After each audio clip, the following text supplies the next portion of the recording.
Retrouvez C'est la Tech bébé avec le Crédit Agricole Alpes-Provence. Votre programme C'est la Tech bébé avec la métropole Aix-Marseille-Provence, élue capitale européenne de l'innovation 2022.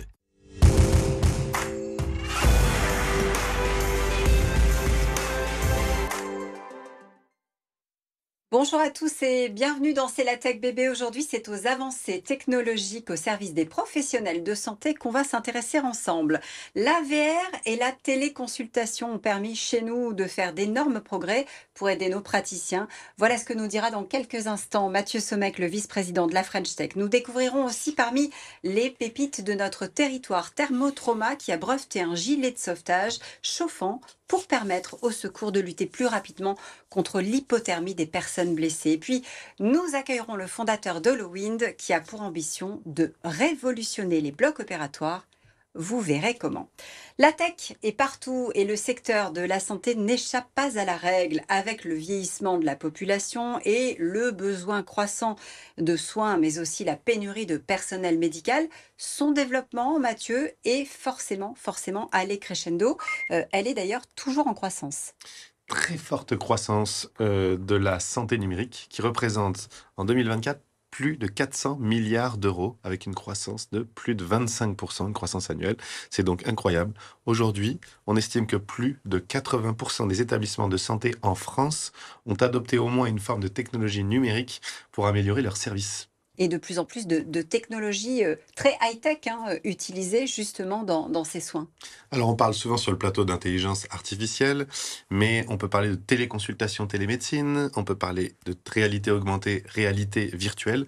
Donc toutes ces technologies se combinent et se mettent au service de nouvelles applications. Alors sur notre territoire, quel maillage permet justement aux innovations de se développer? Est-ce qu'on a en plus des structures hospitalières, des fonds qui sont là pour soutenir les innovations tech?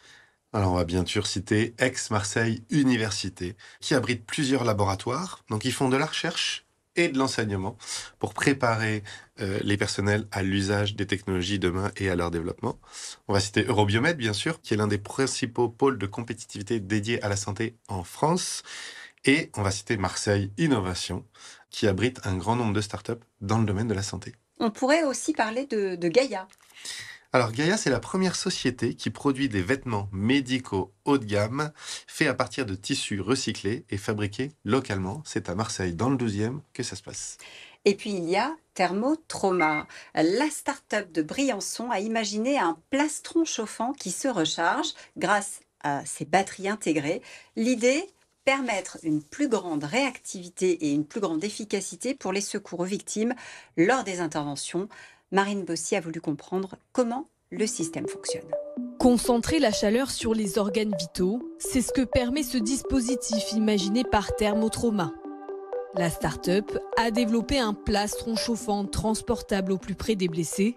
Objectif, mettre à la disposition des secouristes une solution technologique rechargeable et réutilisable pour lutter contre l'hypothermie accidentelle. Il faut comprendre que l'hypothermie ne concerne pas que les personnes en hiver ou que dans les situations de froid. La gravité est un facteur très important d'hypothermie et que même en été, il faut apporter activement de la chaleur pour préserver de précieuses calories afin que le blessé ait un maximum de chances de survie. Nous proposons donc un textile qui est chauffant grâce à une résistance électrique qui est alimenté par des batteries dont l'autonomie est d'environ 6 heures et qui est régulé par un système d'une carte électronique qui permet d'assurer la sécurité du blessé. Son ergonomie a été développée pour être positionnée sur les blessés sans avoir à les mobiliser. Depuis début 2024, Thermotrauma a déjà équipé des stations de ski, des unités du SAMU et certains hôpitaux. Thermotrauma est un des lauréats du concours du Crédit Agricole Alpes-Provence en innovation santé, tout comme HoloWind. Bonjour Claude Mial. Bonjour. Vous êtes au départ chirurgien vasculaire et vous avez eu l'ambition à un moment de révolutionner le bloc, la salle d'op, grâce à l'holographie interventionnelle. Alors c'est quoi exactement? Est-ce qu'on peut parler de jumeaux numériques? Non, pas tout à fait. Ce qu'il faut intégrer, c'est que la chirurgie vasculaire, qui est ma spécialité, a connu une révolution extrêmement importante puisqu'on est passé de la chirurgie directe, donc ouverte, avec un contrôle visuel direct et manuel direct sur le champ opératoire, à ce qui a été une véritable révolution, la chirurgie endovasculaire, qui se fait par des abords maintenant percutanés, et où, là, cette fois-ci, l'imagerie a pris une importance considérable, puisque toutes les interventions se déroulent par l'intermédiaire d'images, qu'elles soient radiologiques, scanners ou échographiques, qui sont projetées sur les écrans de la salle d'opération. Et c'est là, ce progrès d'imagerie et l'intrusion des chirurgiens dans les salles de radiologie qui n'étaient pas faites pour eux, qui ont amené la situation où on s'est retrouvés, nous chirurgiens, puisqu'on est très mobile autour du patient, en conflit avec la structure radiologique. Oui, pour faire simple, il y a trop de machines autour de vous, ça vous empêche de bouger correctement, de vous déplacer comme vous le souhaitez. C'est à ce moment-là que vous faites une rencontre qui va changer pas mal de choses avec un jeune qui veut ouvrir un commerce de lunettes de réalité virtuelle. Oui, c'est un jeune effectivement très dynamique qui, dans un repas je dirais presque de famille, me pose la question est-ce que toi, en chirurgie, tu en vois l'utilité ? Ce à quoi je lui ai répondu écoute, viens demain en salle d'opération et je vais te montrer où est le problème. Et le lendemain, on était effectivement en salle d'opération. Il a vu physiquement l'interposition de l'arceau de radiologie entre moi et les écrans, c'est-à-dire que je n'avais pas de vision directe sur l'écran, j'étais obligé de me pencher ou de changer de position. C'est comme ça que démarre l'aventure HoloWind. L'aventure HoloWind démarre à partir de cette idée-là, et puis d'une rencontre avec deux ingénieurs spécialistes dans la gestion notamment des signaux vidéo. Très rapidement, ils ont développé quelque chose qui pouvait être une solution qui pouvait être utilisée et qui s'est perfectionnée avec le temps. Vous opérez désormais avec ce casque ? Avec ce casque, oui.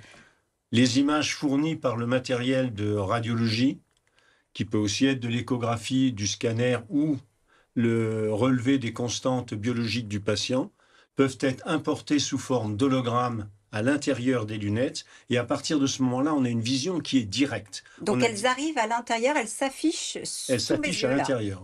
On peut les sélectionner, on peut les positionner dans le champ de vision comme on le souhaite pour que ce soit confortable. Et on peut les modifier dans le sens où on peut en augmenter notamment la taille, faire un zoom numérique qui est extrêmement utile pour la précision des interventions. Ça veut dire qu'avec ce système, on va pouvoir libérer l'espace dans la salle d'opération ? Alors on va pouvoir libérer beaucoup de choses, libérer l'opérateur. L'opérateur n'est plus obligé de tenir compte de la position des écrans. Il peut tourner autour du malade et avoir toujours l'image dans son champ de vision. Mais ça va beaucoup plus loin, parce que ça veut dire que l'on va pouvoir supprimer tout le support qui est nécessaire pour ces écrans, que ce soit des blocs type meubles qu'on déplace sur des roulettes ou que ce soit des fixations au plafond. À partir de ce moment-là, on libère du volume utile autour de la table d'opération, meilleure garantie d'asepsie, meilleure radioprotection, notamment pour le personnel hospitalier, et aussi, et là vous avez raison, c'est un point qui est extrêmement important, ça va être de pouvoir reconsidérer la construction de ces salles hybrides en réduisant les volumes et notamment les surfaces au sol, ce qui fait que le coût des salles hybrides va pouvoir diminuer de manière considérable. Donc là, vous l'utilisez au quotidien, vous, dans votre pratique médicale. C'est quoi les prochaines étapes du développement de la société ?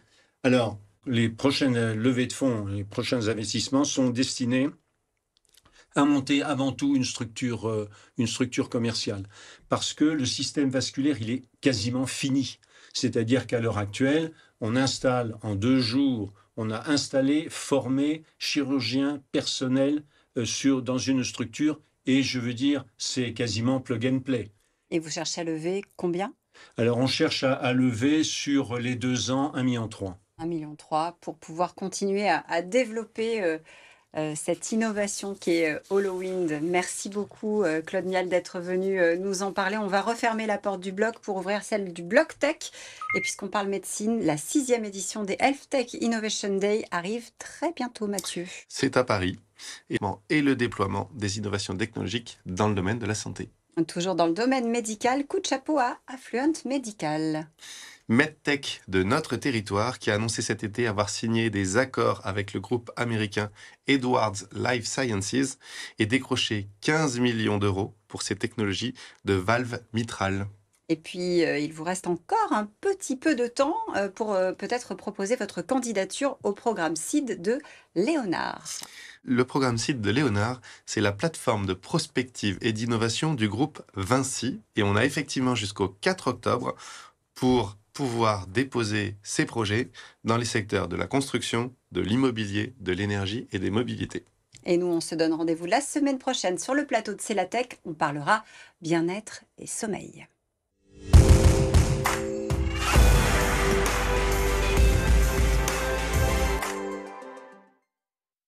C'était votre programme, c'est la Tech Bébé, avec la métropole Aix-Marseille-Provence, le territoire de la diversité innovante. C'était C'est la Tech Bébé, avec le Crédit Agricole Alpes-Provence.